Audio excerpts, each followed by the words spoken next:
Breaking news, everyone. SETT has won a challenge in China in week 4 with 128 players. Let's dive in. Overall, the top 8 in Guangzhou was very interesting. We had a SETT, Victor, Draven, Lux, MF, Victor, Kai'Sa. And then we have a Sevier also in the top 16. So it looks like we had a pretty interesting metagame in this tournament. So the winning deck list from the SETT plays very standard battlefields. We have Monastery, Sunken Temple, and the Dreaming Tree. Chosen champion is a SETT Brawler. It's the reason for that is we have less buffed units over here in this iteration of the deck, which, by the way, is a little bit odd when you play SETT himself, right? But you will see why that is, because we're focusing here on brute power more than actually buffing units. So we have Honest Brokers, Pet Rookies, and 1 Sea Monkey as the 2-drop, so that's 7, which is pretty low. But then we also have on top of that 2 Warmog's Armors to make certain that we have 9 plays that we can play on your 2 mana opening. But when you think about it, there's also a possibility when you have 3 mana open, when you're on the draw, to play Warmog's Armor and a unit at the same time, which would be awesome, right? Because then you can immediately buff a unit with the Warmog's Armor in round 2. Now we also have 2 Lucians. One could think maybe 3 would be a better choice, who knows? But there's no other weapons like apart from weapons, Warmog's Armor and the Bond Shiver in this deck, so that's why there's a lower amount of Lucians. They're just still very good characters, right? When it comes to just how the deck works, Lucian will benefit from concurring with like a showstopper, for example. So we have in the main also 2 actions. Big fan of this. If you were listening to my videos on the previous weeks on the Chinese tournaments, I was always commenting on how I hate the fact that I don't see actions in the main being played by the orange decks in China, specifically also because they play best of ones. So actions are just incredible, and they are incredible in this deck because not only action is a 4/4 for, you know, the cost, which is okay. By getting +1, he also triggers the Sunken Temple. Weapon Master works with your deck, and then you have hate against another equipment, which is just phenomenal, right? Fiora is one of the best units in the SETT deck.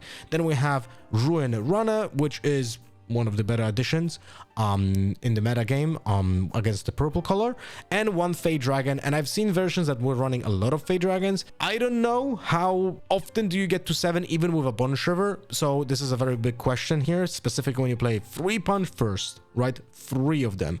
And we also see Hidden Blades in the main, of course, and challenges. So there's a lot of power hungry cards over here, including of course the SETT power legend. But from the interesting stuff that we already discussed in the previous week's video is the inclusion of Death Grip, because it has synergy with your SETT legend.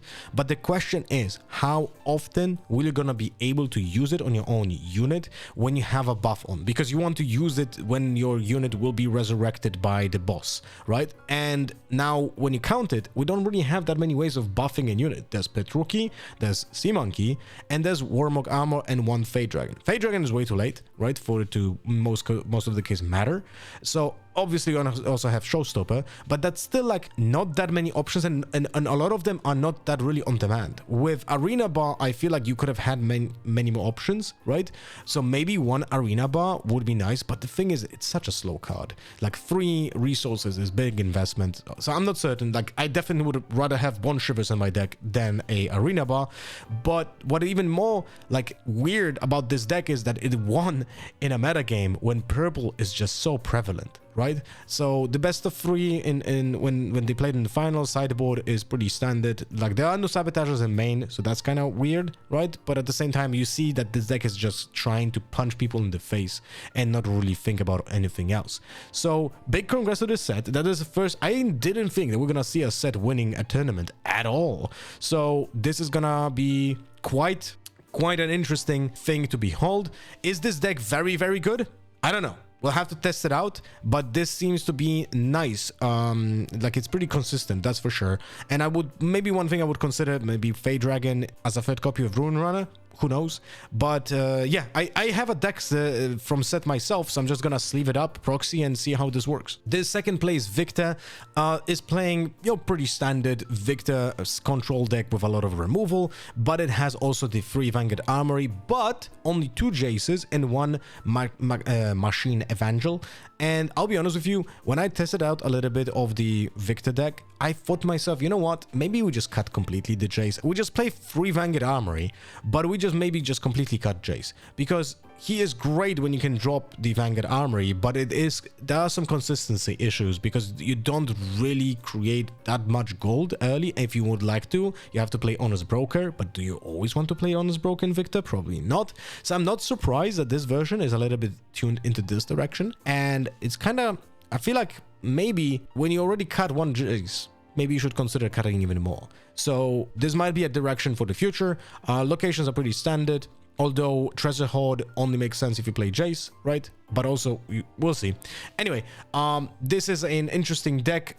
Seeing it perform in China is pretty nice. I don't know about Europe and America, but it's gonna be a very common deck because it's very cheap. And the 3rd place, Victor, is actually, I wouldn't say completely different, but a little bit different. Doesn't play Vanguard Armory, doesn't have Jaces, of course, because of that as well. You have 2 Xin Zhao in main, which is surprising that it's only 2. Like, if you play Xin Zhaos, you probably would like to play 3 of them because they're such a good unit for the early game. 2 Chemtech Casks, so you try to create a lot of gold premonition in main. So this is like more tailored towards card draw. Like, you have a lot of removal because you don't play almost any units, right? There's only Victor Innovator and Xin Zhao, but then on top of that you have card draw with Consul de Pass and Premonition. So you are trying to just get that card advantage as fast as possible, I would say, and also trying to generate the gold with the Chemtech Cast because there are 2 of them. But the problem is Chemtech Cast doesn't really have a lot of value if you draw it later in the game, so you have to kind of mulligan for it, but then you only have 2 copies. In the sideboard we have seen Watchers and a third piece of Chemtech Cask. Will this be better than the previous Jace? I actually don't think so, although I do like the Xin Zhaos very much, and maybe if you just play Armories and you don't play Jace, then you just play Xin Zhaos instead of the Jaces while still playing Armory. But this deck doesn't play Armory at all.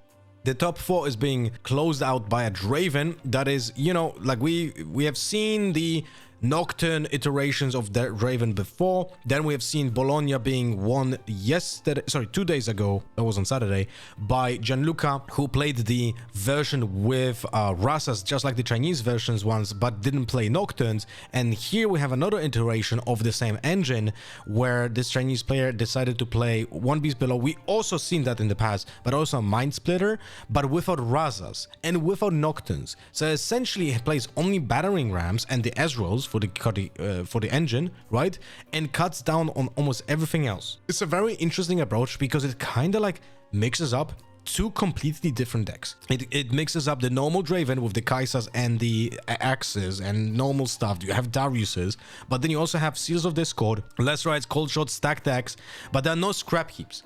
Man, this guy just literally took like half of the decks, 2 of them, and just rifle shuffled and seen what's left. Like, what the hell? This is so odd. And in the sideboard we have 2 Minotaurs and 2 Vexes, but those, you know, I remember this is best of 1 and he would only play it in the final.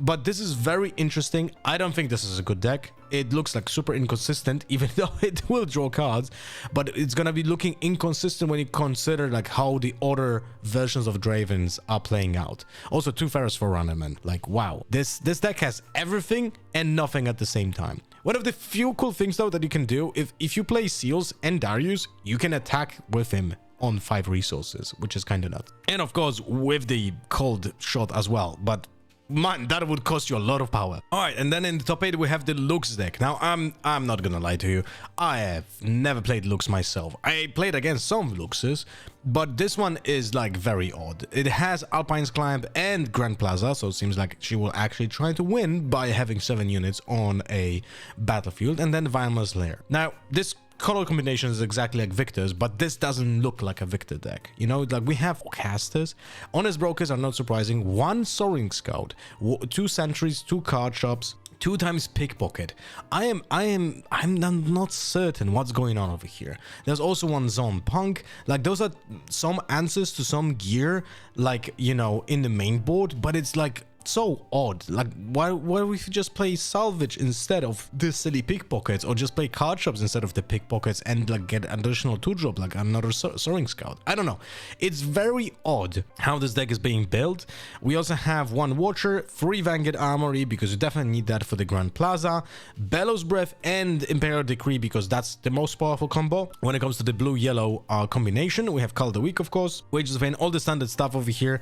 You get to draw cards from looks with quite a lot of spells here. So we have Drag Under, we have Depth Decrease, so that's 3, 6, 7 on Progress Day, 9 on the Recruits as well, 11, 12, 14 spells that will draw your card. Although when you actually use a Time Warp, you probably are trying to win, so you're gonna not the draw will not gonna matter with the Time Warp. Now with the Grand Plaza and Time Warp, you're able to kind of move into the location a little bit easier because you probably have a Vanguard Armory already before, right? So there's you know, there's an award here when this Grand Plaza could actually be winning some games.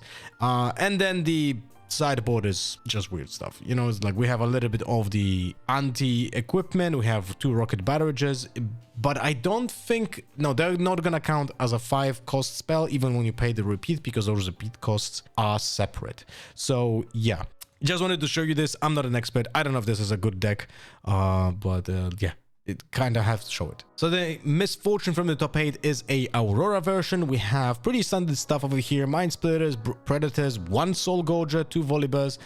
From the new stuff that we have in this build, we have the Ancient Henge, which allows you to play bullet time without losing your runes, which is very important, right?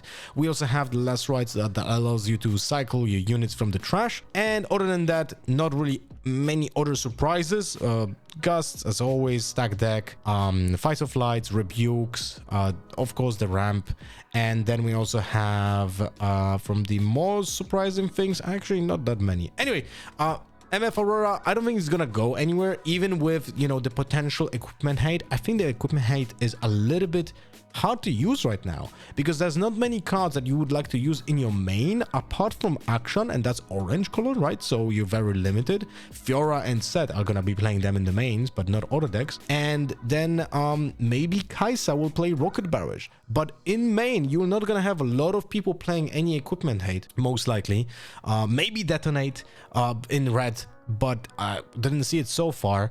And then in the sideboards, it's gonna be just like in set 1. I don't think it's actually gonna be even bigger equipment hate than we have seen in set 1. So maybe the Aurora will not be as dead as everyone thought when it comes to its popularity, or maybe it should be actually more popular than people have it even now, right? So we'll see in the future how that goes, but I wouldn't be surprised to see more Severe or Misfortune being played with Aurora. And just as I mentioned, Rocket Barrage, this same tournament has a Kaisa which doesn't allow units to live in the base. Like, holy moly, this guy is prepped. Holy shit, right? Let's take a look at this. First and foremost, only 6 2-drops, only 6, right? So this guy just doesn't want to fight early on, doesn't want to even leave anything to chance when it comes to losing value out of his own units. So he's gonna play only the ones that hit most needed for him, because he plays so much power hungry cards with double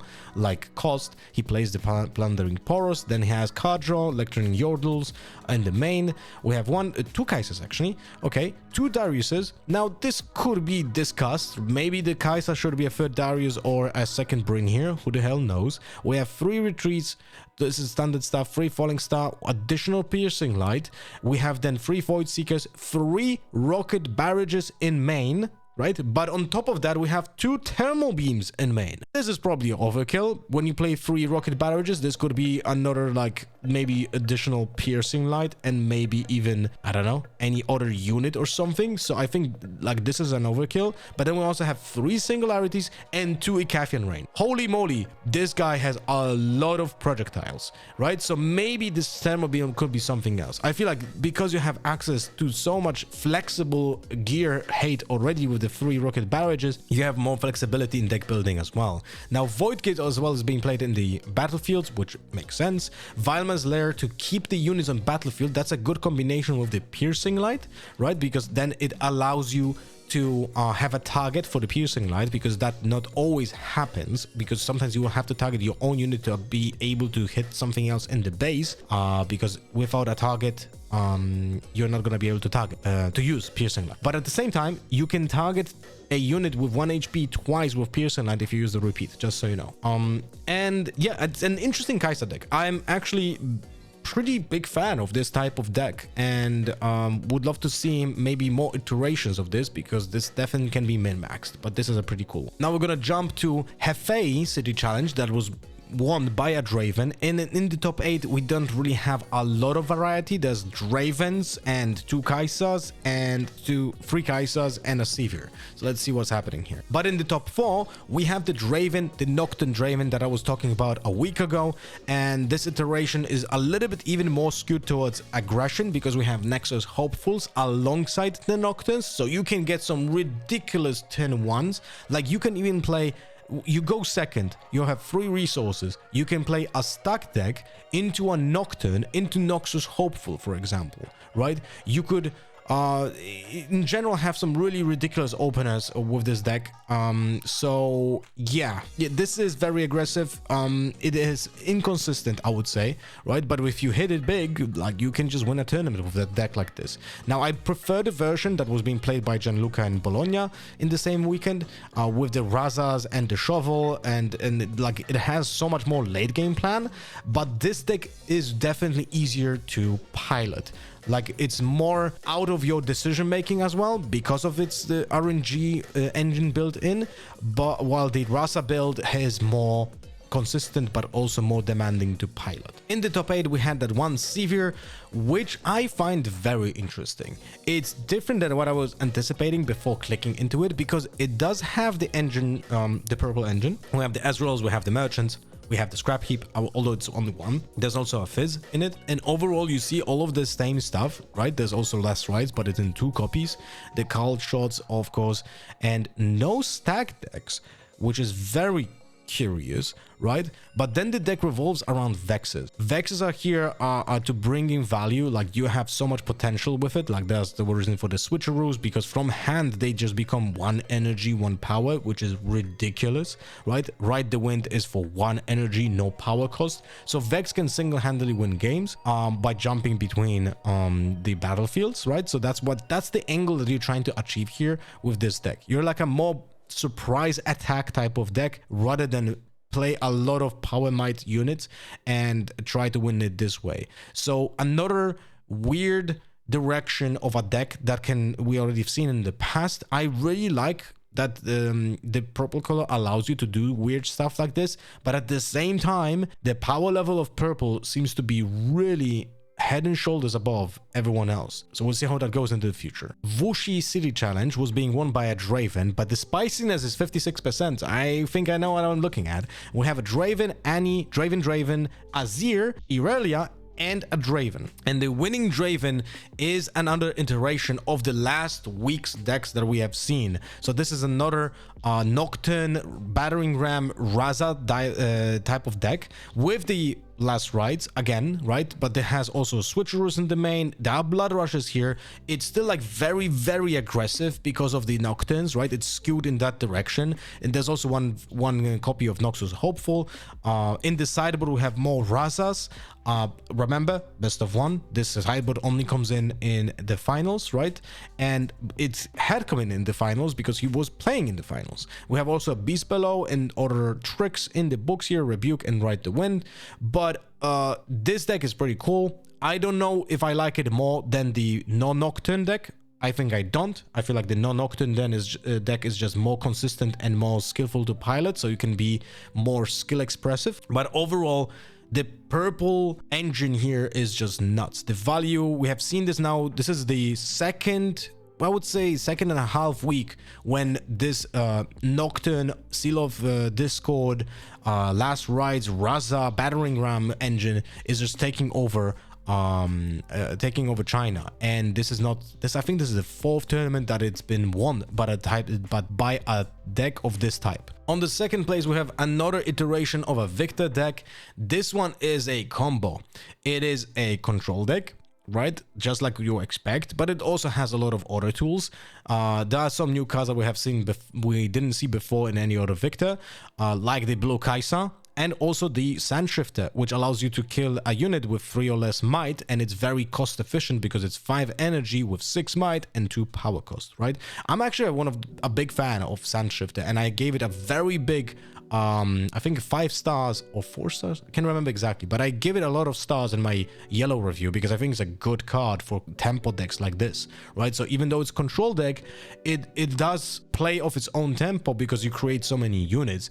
And also this plays still pickpockets and zone punks in the main. I am missing something here. I think it's the reason for this. So pickpocket in China, I think, is picking up the steam because it is killing seals. And because seals of discord are becoming so popular, it feels like the blue decks are just trying to capitalize on that by killing the seals and getting a gold to themselves, which is a big tempo swing and also like allows you to gain a little bit like a small advantage against the Draven decks that are playing with this engine. So this is pretty cool to see, and maybe we're gonna see other decks go into this direction as well if they play blue. And going back into the deck, we also have 3 Watchers in the main, which serves you as an additional portion of combo with the Bellows Breath, because Bellows Breath and Imperial Decree is fantastic, but if you don't draw the combo, then it's kinda awkward. And Thousand Sail Watcher is a good card on its own and serves as a secondary combo with the Bellows Breath. So I really like this a lot. Frigid Touch, not sure what to think about it. Why is it in the main? I'm actually not certain over here. Meta-wise, I don't think it actually matters that much, but I guess it kills the 4 might units in the metagame, like Dravens and Kaisers, by using just a token, right? If you attack into them, of course. Because when you can repeat into a 0 might, then you just deal 1 damage with a token, then they die. Other than that, we have more removal, and of course, I mean, not of course, because not many Victors actually play Time Warp, but this one plays Time Warp. But I'm seeing the light with the pickpockets and the zone punks in the main here. On the 3rd place, we have an Annie with the purple Nocturne engine, so Noxus's Nocturne, battering rams, and obviously the entire full purple package. I'm sorry, not entirely, because the scrap heaps are in the sideboard over here. So in the main board, we don't have the scrap heaps, but overall, it's still very similar. We have the cold shots, we have the static decks, we have the Ezreal and the Fizz. So all of it, it's still available over here. There's one Mystic Poro as a cute way of playing a Nocturne 10-1. I mean, I am not a fan of this. This is probably should have been a Treasure Hunter or maybe a Third Overzealous fan or something. But yeah, it's pretty cute though, but probably never happened. So in the locations, of course, we have Candlelight Sanctum for the combo with the Nocturne, and the Conservatory with the combo with the Nocturne, and also can draw you all of your spells that you have a lot in the deck. And the Trevarian War Camp, of course, makes sense when you play Winnie's deck, like this one, right? And this one is a Winnie deck. It has the shovel in the sideboard, has the scrap heaps in the sideboard, and even more creatures in this sideboard. As you can see, 4 slots are being taken by Noxus and 3 Poros. So there's like definitely an identity here in this deck, that what this person tries to achieve with it, which I like. I like when people know what they're doing with their own deck and have an idea about it, right? The direction there. So from non-standard tricks, when it comes to playing Annie, I feel Temptation is just one-off over here, and allows you to play essentially, and that this is like an additional copy of Fight or Flight sometimes, but also can move your enemies from the base to their location and then maybe try to kill them as well if they already control it, right? So it's kind of weird. It's not like move from Charm or something, because your opponent needs to control both locations. So I don't know how often was this being used, but overall Annie is incredibly still powerful because of access to play cards like Hard Bargain, Fight or Flight, or Rebuke, or Gust during your opponent's turn, or even Switcheroo, right, from hand, when your opponent should not be expecting another spell. So that's why also you see the Dravens with the purple engines using the battlefield that untaps 2 mana, the Peak, right? So yeah, interesting deck, very inconsistent probably, but at the same time, probably consistent because it just has the purple engine. So if you enjoy more aggressive decks, this is probably something that you could work with. Now, as you see, the Nocturne version of Dravens are really picking up steam. This one also has a Rasa in it and the scrap heaps. So I'm not gonna spend too much time because we're already, like, last week we were talking about this type of deck. This week we're gonna be talking a lot more about this deck. So I'm just gonna show you to you again that there's another version of this in the top 4. Nothing really interesting in this version apart from main switcheroos and one Rasa for some reason only. But yeah, this is your purple Nocturne deck. Then on the next spot in the top 8, we have another version as well. This one is very similar to the Gianluca version, but it does play Nocturne. So we have the Vi, we have the Shovel, right? We have one Ride the Wind, no Bushwhack. So instead of Bushwhack, we have the Ride the Wind essentially here. And I still don't understand why they're playing Edge of Nights in this deck. Like, it could be something else. But it does play the package. It does play the Scrap Heap, of course, as well.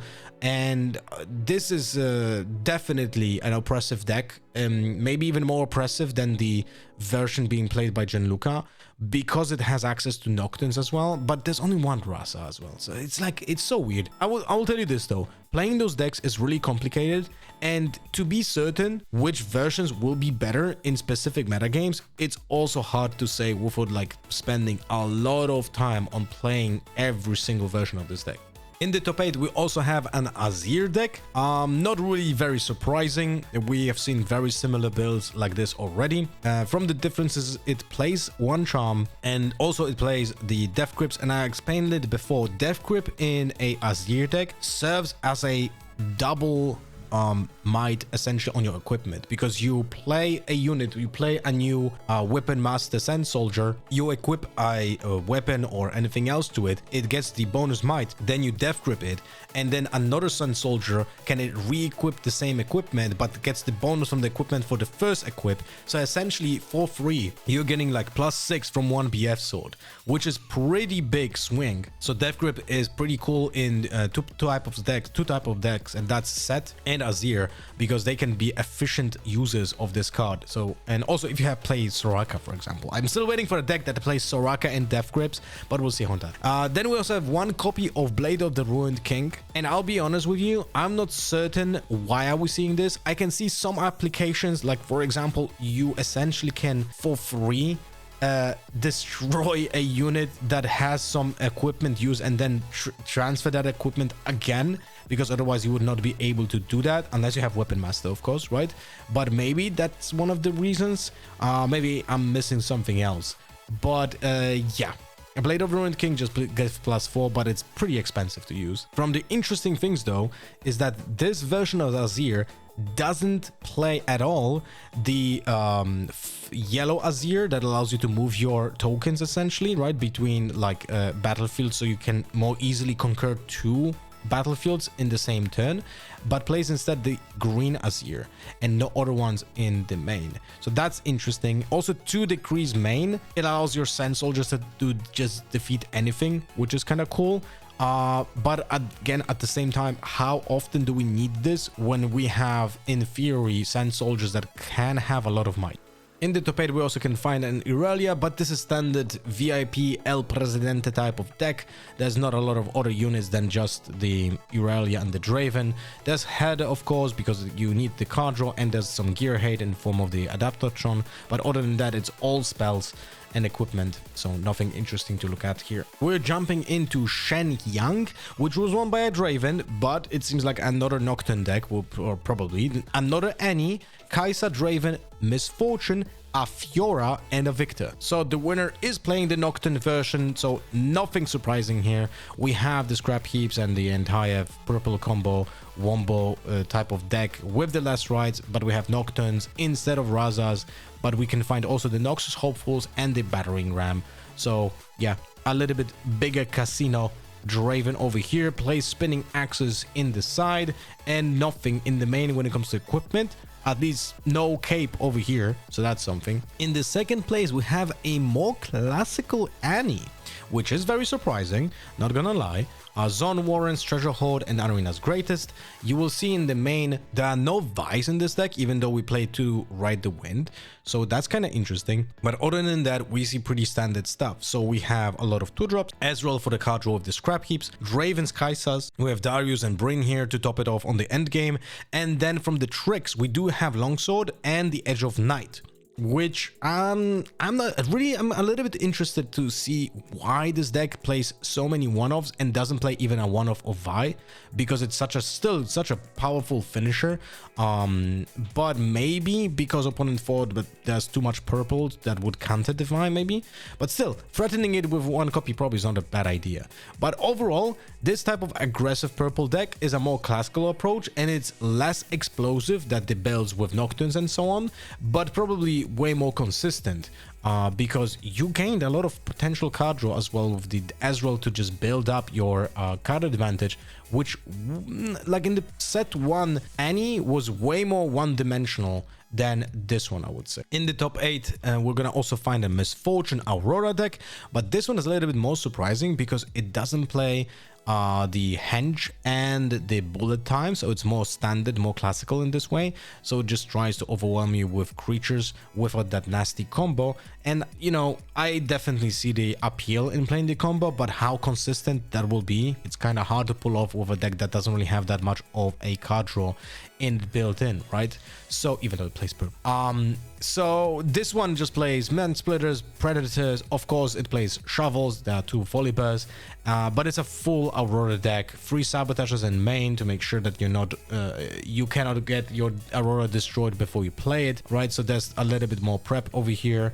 The Cold Shots, I'm not certain how much I like Cold Shots when we don't play the Treasure Trove, but yeah, we'll see. Anyway, interesting build, and as I said before in this video, I feel Auroras are definitely still a deck that you have to think about in the upcoming metagame, because the hate is not gonna be big enough to push them out of the metagame completely, and I feel like they're gonna be even going back once they see that the hate is not that big as everyone thought will be. The Fiora in the top 8 is a little bit more standard, I would say. There are no surprises over here. Pit Rookie, Unsung Hero, although 3 yellow Fioras, that's quite a lot, the 3 drops, right? This is quite a lot. I'm not certain if you need all of them so much, but at the same time, you definitely need engines that will allow you to be more agile with the attacks, so maybe it is needed to play the 3 of the 3 drops of Fioras over here. We have 3 Lucians, of course, 2 actions in the main, big fan. Like, this is pretty well built Fiora, I would say.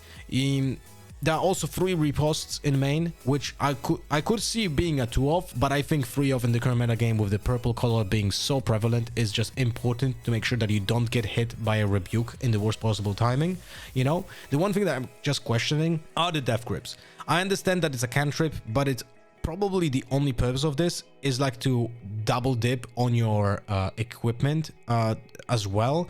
But in this deck, you're not like, you know, in Azir it's much easier because you just sacrifice tokens and you get the weapon master for free there. In SETT you would rescue your unit, but in this particular Fiora build I feel like it's more about reusing your equipment and just trying to push through at the last possible moment. But I'm not certain how badly is this needed. And when it comes to locations, you see that all of those 3 are meant to draw you cards, which is so important because Fiora herself has basically no card draw, right? So there's only the one in Death Grip essentially, and Unsung Hero is not that easy to trigger as you think it is, because the easiest way to do that is gonna be with the BF sword. But if you're gonna like do a punch first, your unit might not actually die, so you're not gonna trigger it this way, right? So BF sword and Unsung Hero will allow you to do that, but it's not always happening. In the sideboard you're also gonna see 3 Harness Dragon, and I feel like that's pretty cool creature to play. You could also play Dead Bloom Predators instead of them,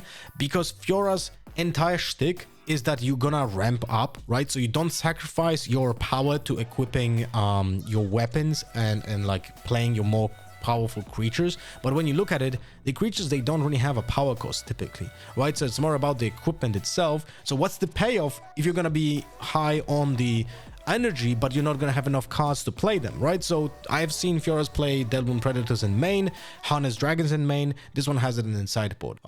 That's a consideration if you would like to build a Fiora deck for yourself. Another Victor in the top 8. It's not really that different from the other ones. This one just leans more into Camtech Cask because it plays 3 copies of it in the main, right? Which is a little bit, like, quite a lot. But I can understand, like, if you play them, you probably play 3 of them because you need them in the early stages of the game, otherwise they're kind of useless. You also have 2 Jaces and 2 Armory, question mark. Do we want to play 2 and 2 or 3 and 3 or just 0 and 3? And it seems like this person just went for 2 and 2, which is weird. But we also have 2,000 Tail Watchers over here, which I feel like I like for the previously mentioned more consistency with the Bellows Breath, right? You kind of need the Bellows Breath and the 1,000 Tail Watcher or the Imperial Decree at some point in the metagame. Sorry, at some point in the game, or you're gonna just fall behind. So yeah, I like the Watchers in the main over here. In this side, we have another Armory and some Gear Hate. So more removal, more card draw. Guangzhou is a little bit smaller city challenge with 58 players, and because of that, maybe that's the reason why we have a different top 8. But we have Irelia, Kai'Sa, Master Yi, Ezreal, SETT, Kai'Sa, Victor, and another SETT. So we didn't have a single Draven in the entire top 8, which is interesting. The winner of the entire tournament is a El Presidente type of deck with the Irelia. The only units that this deck has is Irelia and 2 Dravens. And that's it. There's nothing else. In this side, you have Herders and Adaptatrons, but not having Herders in main kind of breaks my brain. I feel like this deck really badly needs this card draw that this card delivers. So honestly, I'm a little bit surprised, but hey, if it works, it works. Not a fan of Irelia myself because it's not my playstyle, but cool to see something else winning a tournament than Draven. We're not gonna spend a lot of time on this Master Yi build. We talked about this extensively last week. It's just another Master Yi with Trinity Forces. So it seems like the only way of playing a Master Yi right now is gonna be this direction. At least that's what we've seen so far. But I wouldn't be surprised if we're gonna go back to Aurora to some degree as well. Yeah, this is Ruin Runners essentially, although 2 copies only, which is interesting. I feel like in this metagame you need 3 of them because it's so important to play against purple with. Other than that, not really any surprise when it comes to the card choices over here. We do have though White Flame Protectors and Tasty Feefolk and no Sweat Snapvines. And I already have said my opinion in the previous videos that Snapvine, in my opinion, should be a consideration for your Master Yi decks because it's so much harder to get into locations nowadays. And the Snapvine allows you to snipe one of the creatures instantly while leaving a body for the future to move into the other location. So it's one of those creatures that can be very meta, very good meta answers to what is happening with so many decks, right? In the top 4, we're gonna find an Ezreal that is being built around Razas and Dr. Mundo. Other than that, from interesting stuff here, we have 2 Time Warps in the main and a Downwell, right? There's only 1 signature Arcane Shift and 1 Ezreal, which is not surprising, seeing how those decks how this deck plays out. But it is like a different. It's not an aggressive deck, right? But at the same time, it has proactive plays because you have Accelerated Watchers and Sprite Matter as well, which can take a little bit of a control and value trades. Not always you are also gonna predict that there's a Sprite Matter in someone's deck, specifically like blue Ezreals. Doesn't really come to your mind that there might be one in the deck, so it might catch people off guard to get some value with the 3 might unit over some 2 might units. Other than that, you're gonna have 3 retreats to make sure that you can get into the range of the Time Warp as soon as possible, and get some value out of your Ezreal multiple times. But at the same time, there are no scrap heaps over here, so the card draw that you're getting is more like filtering and not like absolute power when it comes to card advantage like it is in the other purple decks that play Ezreal in the scrap heaps. But you still have the cold shots, the stack decks, all the similar stuff over here. Interesting deck. I feel like you have to really break a sweat to make this deck work because it is a hold deck because of the Dr. Mundo and the Razas, right? But at the same time, you do have that proactivity that a little bit earlier talked about with the Watchers and the Modders, right? So maybe It's hard to play against this deck because you never know what's gonna happen next turn if you didn't play against this deck already. Very interesting approach. The first set from this top 8 is very similar to the one that we have seen win the tournament already. There's a little bit of a difference with the locations. There's a seat of power over here, which I think my first impression was, oh, this is only playable for multiplayer. But in my review of my battlefields, I actually changed my mind when I was like, you know what, actually this is kind of easy to pull off in a lot of decks, so I'm not surprised to see this seat of power being chosen for SETT over here. You have 6 2-drops, but at the hand you also have the Doran's Blade and the Warmock's Armor on the other hand, which can serve the purpose as an early drop that can be then equipped by a Lucian who has a Weapon Master. And I wanted to say actions, but there are no actions in the main in this deck, which probably might be a mistake overall. But other than that, not really big surprises. You have an action in the side with 2 copies. You have the Sabotagers in the main, which is the difference between this deck and the one that won the tournament before. There are the Death Grips for the synergy with the boss, and only 1 Fate Dragon, but we have the 2 Bone Shivers. I feel like if you're not playing Bone Shivers, you cannot play Fate Dragon. But if you play Bone Shiver, you can try to play one of the copies, like maybe 1, maybe 2, but I don't think it's like super needed.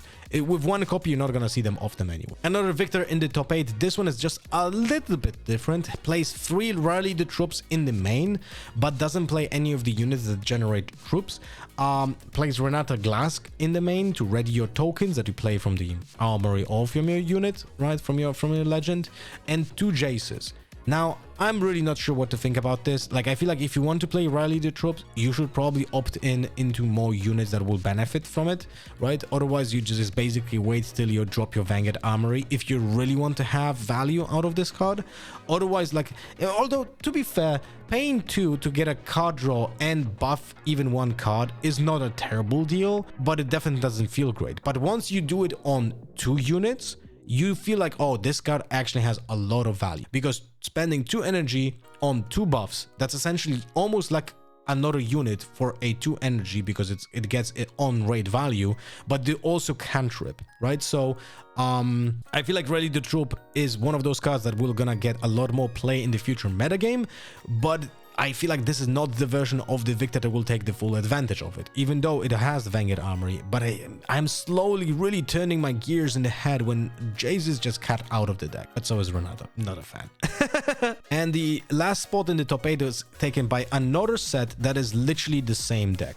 Sorry, my bad. There's additional Fate Dragon that the other one didn't have, and this one has. And that's the only difference. I don't even know what else was being cut, but hey, yeah, 1 card difference in between those 2 decks, so that's about it. Found it. The one difference is that there's 1 more challenge in the previous version, and this version has 2 challenges and 2 Fate Dragons. I think I like the 3 challenges more. Tianjin is a city challenge with 75 players, won by a Draven, then a Fiora, Irelia, Draven, Annie, Draven. The winning Draven list is all over the place. It has even Forge of the Fluffed and a Power Nexus in the locations. I don't know. Seems okay, I guess. Like, there's not much difference when you have so much card draw if people are playing against you and actually allowing you to fight. It does have 1 Vi, the free ride the wins, so this is like a direction where the Draven actually tries to dodge a lot of the fights on battlefields and get points additional way. But also, when you think about it, Ride the Wind can catch so many people off guard when you go into a Power Nexus and then start the turn by holding and getting an additional point. This is a pretty cool trick that can be utilized in this deck, so kudos for this one, you know. But other than that, 2 spinning axes, I don't know, like, why do you play 3 Edge of Knights but 2 spinning axes? The breakpoint is very huge, like 2 for 3 and 3 for 2.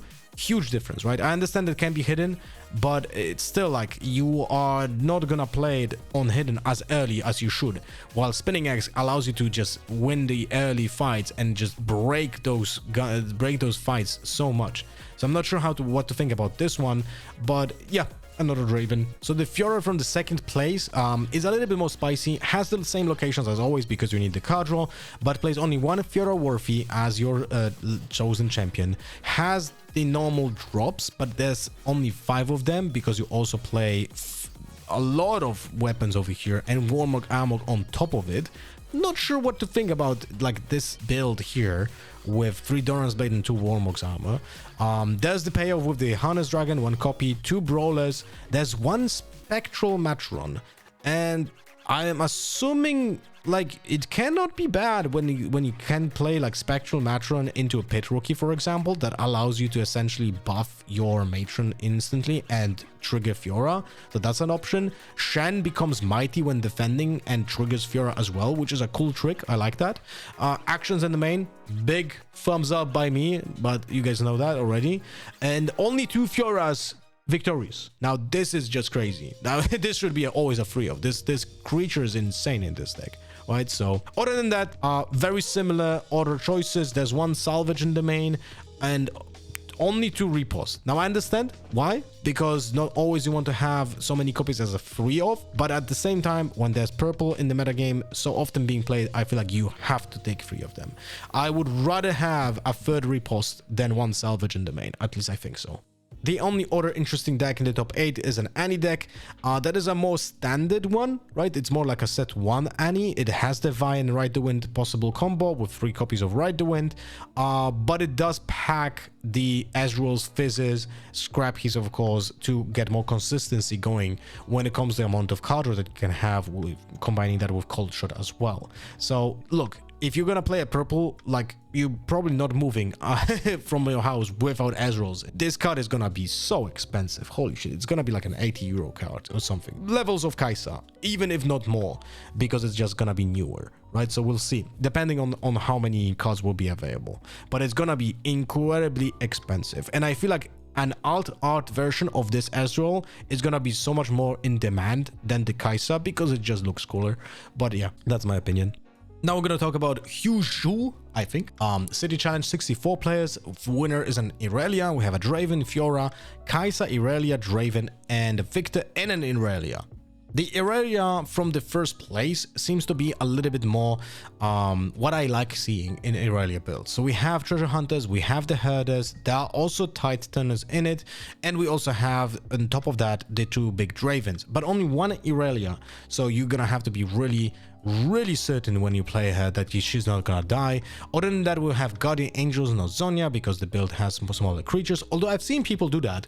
And other than that, nothing else surprising in this build. We have the Heart of Dark Eyes, Boots of Swiftness, and the Siren, and that's about it. So yeah, still not a fan myself of this Irelia playstyle, but I can understand the appeal. Second place is a Draven on Nocturnes with a Power Nexus though, so should expect a Ride the Wind, and here it is, 2 copies of Ride the Wind in it as well, to have that hold out of the nowhere with Ride the Wind, which seems like a pretty cool idea.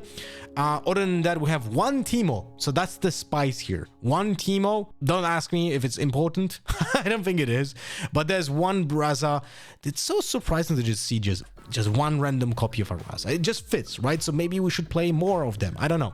But there's also Bryn here, Battering Rams, 1 Hawks, 1 Noxus Hopeful. Cool. Again, like kind of odd that you have those one-offs here and there. Maybe just better to just go for more consistency. We're having more Noxuses if you would just cut like Switcheroo or something. But yeah, the Shovel is in this side. We don't even talk about this side. But it's your standard Draven Nocturne with the sprinkle on top of the Power Nexus. Third place, Fiora, is just slightly different than the other versions we have seen. Plays double riposte, same locations, of course, same battlefields. The difference here is that there's a cut of the arm, which to my knowledge got errataed in China, so he cannot target himself, because that would make this card absolutely bonkers, and he should be played then in 3 copies in every orange, but he's not, so he definitely got an errata. The Spectral Matrons here make sense, so I guess we're gonna see more Fioras with Spectral Matron, even though it costs so much power. But again, that's the potential payoff with Fiora when you can just continuously ramp up, so this power cost might not be that steep. Again, 2 Death Grips. I have to see this in action to be convinced. I still don't know if this is a good decision, but other than that, I kind of like this Fiora deck. Maybe we should see how good this deck is against the Nocturne Dravens and the Italian Draven, and see if this deck has any chance against those. If it has, I don't know if it has, but if it has, then maybe Fiora might be a good option. option. No more interesting decks from the previous tournament, so we're jumping to the Jinan. And here in the top 8, we have a winner, Fiora. Then we have Victor, Draven, Ezreal, Kai'Sa, Draven, Kai'Sa, Draven. Now I'm going to choose the most interesting decks from the top 8 and let's talk about them. So this is new. We have a Fiora baited hook deck on the first place. I have never played a Fiora with a baited hook, so don't ask me if this is good.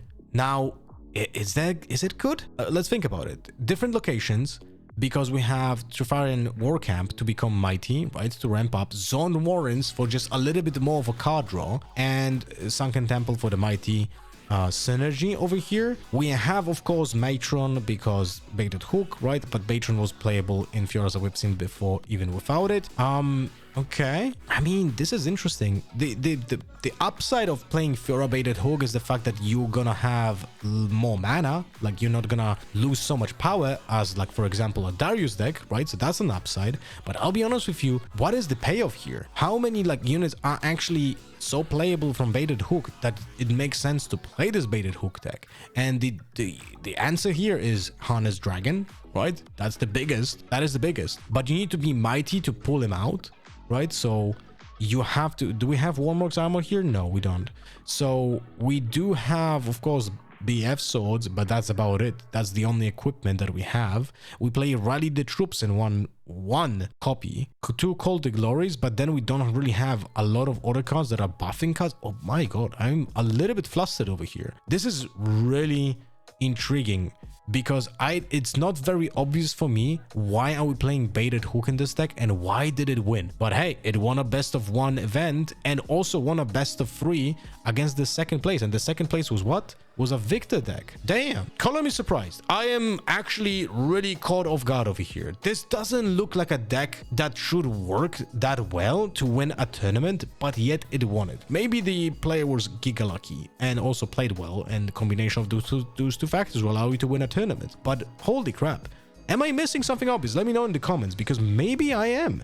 But this baited hook, like, if it doesn't have that many targets that you go there, yeah, baited hook, and we just sacrifice a unit to get a Matron now, that Matron brings up a Pit Rookie, or like we just sacrifice a SETT Brawler to get a Harness Dragon, or we sacrifice... I mean, look, if you can sacrifice an unsung hero that is currently being buffed by a Cult of Glory, for example, takes a location, wins a fight, lives, and then you sacrifice it on baited hook to get a Harness Dragon, that probably feels very good. But man, I don't know. This is really surprising. And also remember that this is the only deck with a baited hook that can defend the baited hook with a counter spell.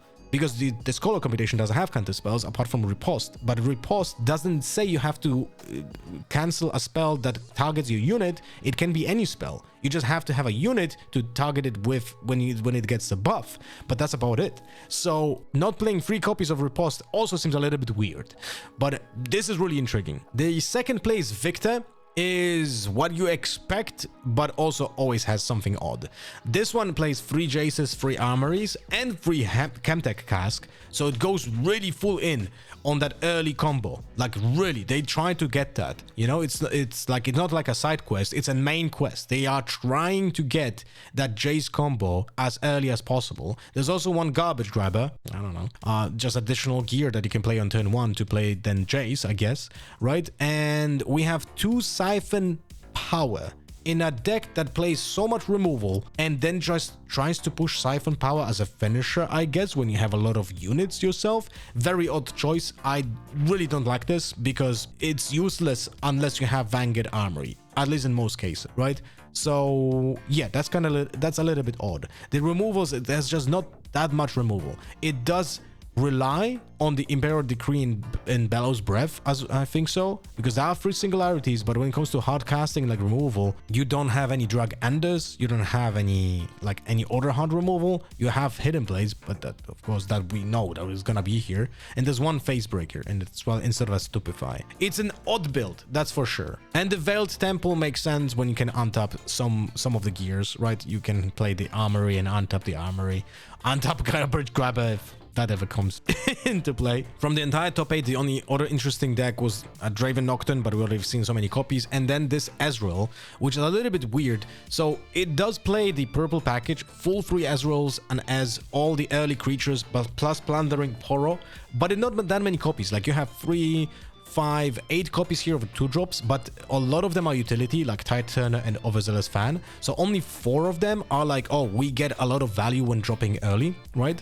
From the other locations, which is interesting, from battlefields, we have the Emperor's Dai, or whatever that is being pronounced like, which makes sense because then you can bounce the early utility units without losing them, right? So you bounce them, they stay at 2 might essentially, unless it's Treasure Hunter, then you essentially get +1. But at the same time, maybe you don't want to bounce the Treasure Hunter always. But this really works well with the Overzealous Fan and the Tide Turner, and bouncing back Ezreal and Fizz is always an option, right? So I like this location in this Ezreal. Other than that, Conservatory for the card draw, Target Speak for more energy. So that's pretty standard. We do have the Seals and Last Rites combo, 1 Edge of Night, don't ask, and we have some of the bigger creatures, which is a package of 2 Watchers, a Mind Splitter, and Beast Below.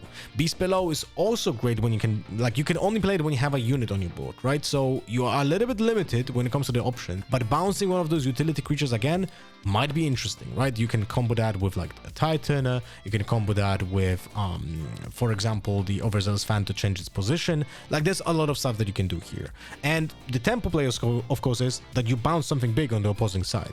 So this is really cool.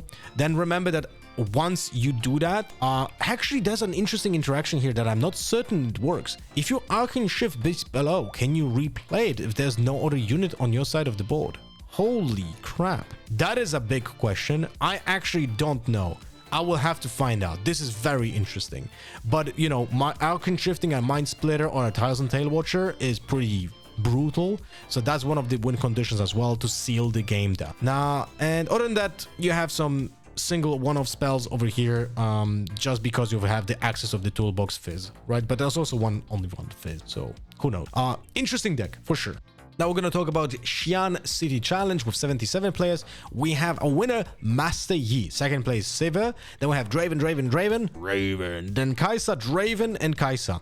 So not that interesting top 8 later on. There's definitely 2 Nocturne Dravens over here. Let's see the Yi. Now Yi is again, no surprises over here. Free Ruin Runner, free actions, Lonely Porous, Clockwork Keepers. Your essentially Trinity Force deck that tries to hold locations and try to not get run over. Now, seems like it's pretty consistent though. This is this deck starts to get a lot of top 8s. By a lot, I mean like few of them, right? But I was not expecting Master Yi to be like almost at all successful in this upcoming meta game. So this is a little bit of a surprise to me. But it also makes sense that maybe a deck that plays free action in main will do well in best of 1 events because it can steal wins like out of nowhere. Interesting deck though. Not a fan of Master Yi myself, but maybe someone who is a fan of Master Yi can tell me in the comments, did you play with it already and what you think about it? Because if you played mid-range Yi in the first set, you're definitely gonna like to swap to this one. Second place is a Sivir Aurora deck. Plays the Mind Splitters, Deadbloom Predators, has 2 shovels to recur them, and other than that, it does have all the purple package and plus Sabotage, although only one piece Sabotage over here. Okay, so that's interesting. But yeah, you're trying to find the ramp, you're trying to play into ramp. There's Rebuke and 1 Ride the Wind. There is no Boots of Swiftness, which is a little bit surprising to me. I feel like Aurora deck on Sivir is lacking that ganking, so 1 Boots of Swiftness would be nice.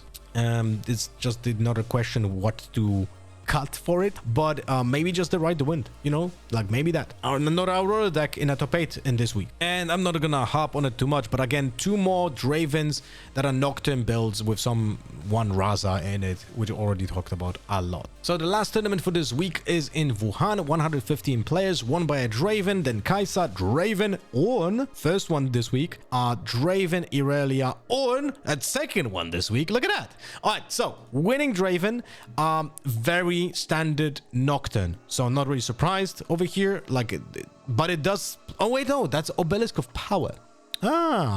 Interesting. Obelisk of Power So that essentially allows you, if you go second, you play your Draven like turn 1. That is like incredibly consistent and also pretty powerful. So I'm not surprised that this might be one of the options. I was thinking this is the power nexus, but hey, they do play Ride the Wind as well. Anyway, other than that, very standard stuff. Battering Rams, Noxus, Nocturne, 1 Raza. I still don't like the 1-and-1 Raza and Noxus, but hey, we have the Ezreal and the Fizzes in 3 and 2 copies. Silos Discord, of course, Scrap Heaps, the Shovel on top of that, and yeah, Tricks to top it off. Again, I feel like the version that the Italian Draven might be better than this, but this one is just so chaotic. It just feels like this is the evil twin, you know? But the evil twin was actually born first, than the Italian version. Anyway, so yeah, congrats to this guy. This overall, the Dravens are really like not as prominent as they were in the previous weeks, but I feel like the Nocturne's versions are taking over. The third place Draven does play the Power Nexus,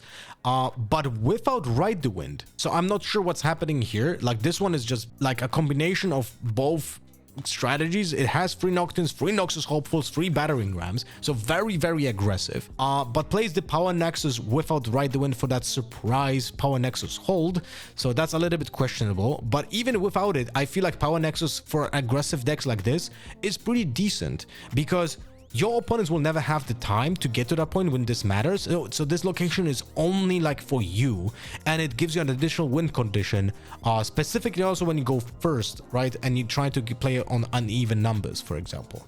So yeah, this is pretty cool, but not really that surprising.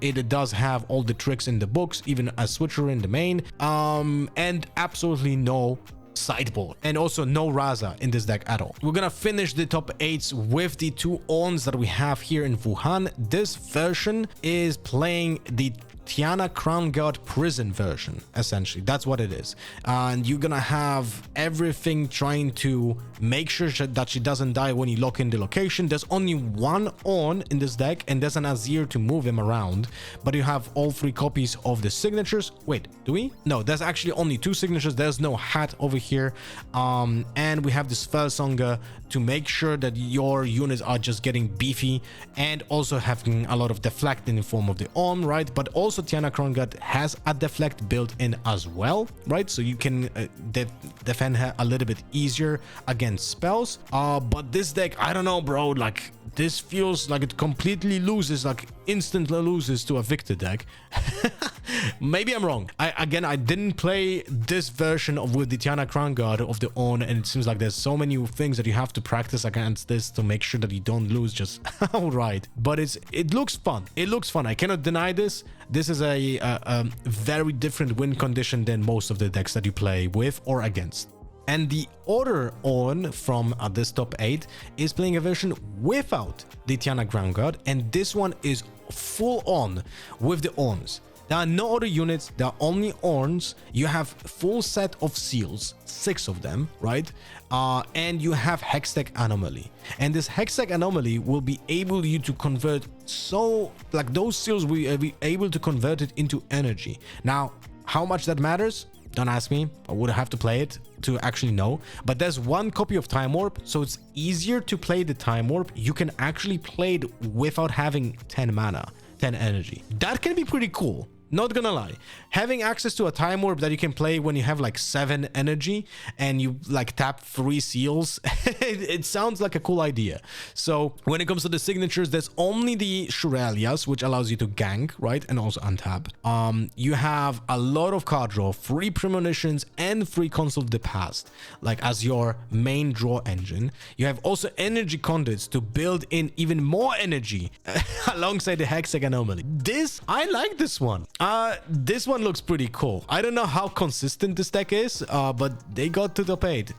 Probably completely false to Victor, but hey, it looks pretty awesome. It looks pretty cool. But what is really interesting is that we do have Zanya's Hourglass, but we do not have any of the Guardian Angels. So the player seems to be certain that the 3 Ornns and the 3 Zonyas are gonna be enough to close out the game. But there are 3 Guardian Angels in the sideboard, Now, remember, they play best of ones. This comes only in case of the final. Remember, this is the last week of the city challenges, and next week we're actually gonna see the first regional qualifier in Spiritforged in China, which should have, if any innovation will happen, it should happen there, China. So let's see if they will actually take something out of the Italians in Bologna that was playing in the same week as this week in the China. And we'll see if there's gonna be any innovation there as well. So I'm very excited for the next week's video, and maybe we're gonna even try to live stream some of the commentary on the Chinese regionals. We'll see how that goes. I'll have to check the time zones, but maybe that's a possibility. So thanks for watching this video. Hope you guys enjoyed the meta updates from China, and let me know in the comments what you guys think about this week's video.